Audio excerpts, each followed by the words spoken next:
বিসমিল্লাহির রহমানুর রহিম। আসসালামু আলাইকুম। হ্যালো ভিউয়ার্স, কেমন আছো সবাই? আশা করছি আল্লাহর রহমতে সবাই ভালো আছো, সুন্দর আছো, সুস্থ আছো। এই রমজান মাসে আরেকটি নতুন রেসিপি নিয়ে হাজির হয়েছি, যদিও এটি একটি র্যান্ডম রান্না। আর একটা কথা আমার মনে পড়ছে, তোমাদের সাথে শেয়ার করতে চাচ্ছি। কমেন্টস করে জানিও কেমন লাগে।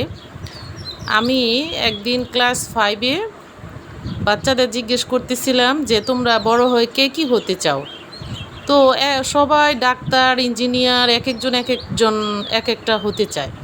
কিন্তু আমি খেয়াল করে দেখলাম একটা বাচ্চাও বলে না যে কেউ শিক্ষক হতে চায়।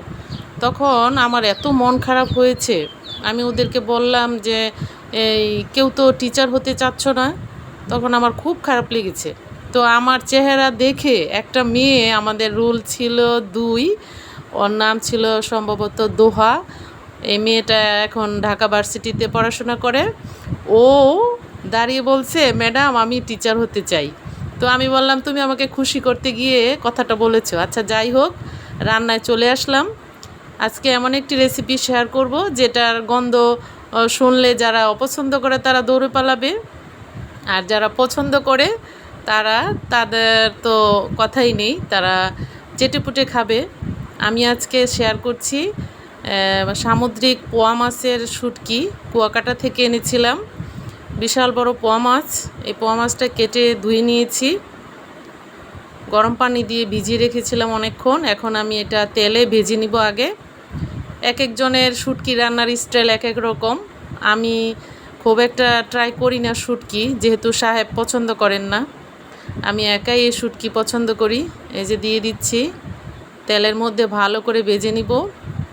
আসলে বাঙালি রান্না বলতে তেল চিটচিটে একটা অবস্থা, রান্নাঘরের অবস্থা খারাপ হয়ে যায়। আমরা চুলার ফ্লেমটা বাড়িয়ে দিয়ে রান্না করি, তেল চতুর্দিকে ছিটে একদম অবস্থা খারাপ হয়ে যায়। কিছু করার নেই, আমরা মুখরোচক খাবার পছন্দ করি।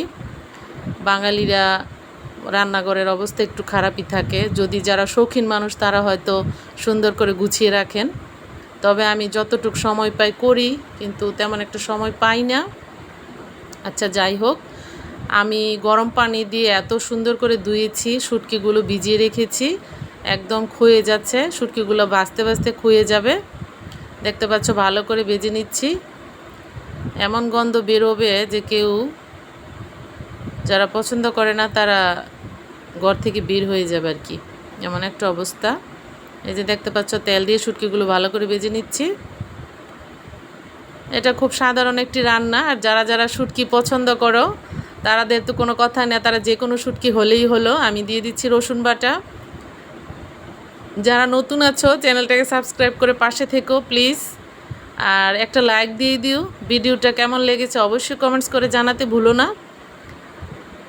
আদা রসুন বাটা, হলুদ মরিচের গুঁড়ো দিয়ে দিচ্ছি। এখন মশলাটাকে ভালো করে কষিয়ে নিব। শুটকি আসলে এটা পুষ্টি সমৃদ্ধ একটি খাবার। ড্রাই ফিশে প্রচুর পুষ্টি থাকে, যদিও কেমিক্যালের কারণে এই শুটকিটা আমরা খুব একটা ট্রাই করি না।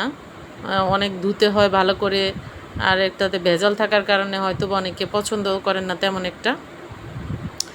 আচ্ছা, এখন কাঁচামরিচ কুচি, পেঁয়াজ কুচি এবং এই যে পেঁয়াজ ফুল, আমার ছাদ বাগানে কতগুলো পেঁয়াজ ফুল ছিল, ভাবলাম দিয়ে দেই। দেখতে পাচ্ছ পেঁয়াজ ফুল কার কার ভালো লাগে জানিও। পেঁয়াজ ফুল এমন একটা সবজি, এটা দিয়ে অনেক কিছুই করা যায়। পাকোড়া করা যায়, নুডলসে দেওয়া যায়, ভেজিটেবলসগুলোতে দেওয়া যায়। আমি ভাবলাম শুটকিতে দিয়ে দিই, ফ্লেভারটা ভালো আসবে।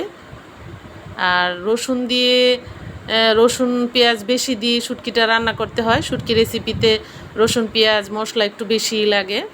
এটা একটা বাঙালি রেসিপি, আশা করছি ভালো লাগবে।